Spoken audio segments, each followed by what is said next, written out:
กองเสียลาวพร้อมหรือยังที่จะร่วมเสียทีมชาติลาวสุดใหญ่ครับการมายามของทีมชาติไทยแล้วก็ทีมชาติฟิลิปปินส์ในการแข่งขันวาเตชิงแชมป์อาเซียนประจำปี2026หรือรายการ AFF หุ้นใดครับ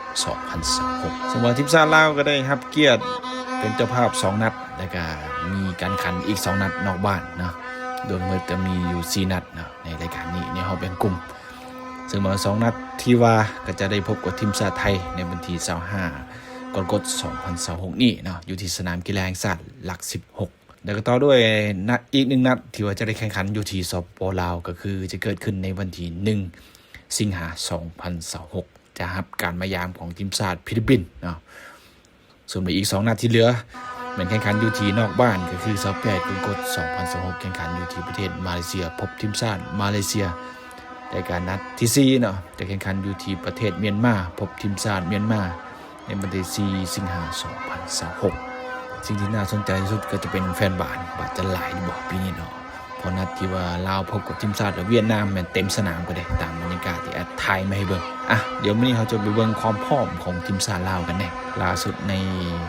ตอนเช้าของวันที่24กรกฎาคม2026ทางทีมชาติลาวก็มีการประกาศรายชื่อ26คนสุดท้ายออกมาก็คือภายใต้การนำพาของทาน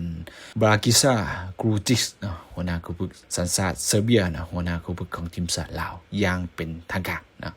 ดังนี้นะพวกสาวประตูมีทางด้านแก้วอุดรสุวรรณสังโสจากกองทัพ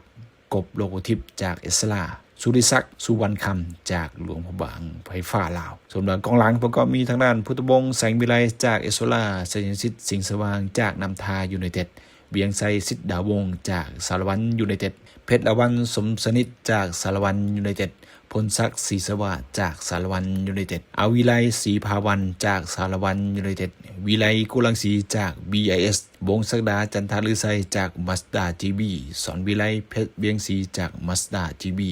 กาหารเพชรศรีวิไลจากโรงพยาบาลไฟฟ้าลาวบุญแพงไซสมแพงจากโรงพยาบาลไฟฟ้าลาวพาไซแก้วมณีจากสมสรสร้างหน่อยกองกลางก็มีสมฤทธิ์แสงมณีจากกองทัพ FC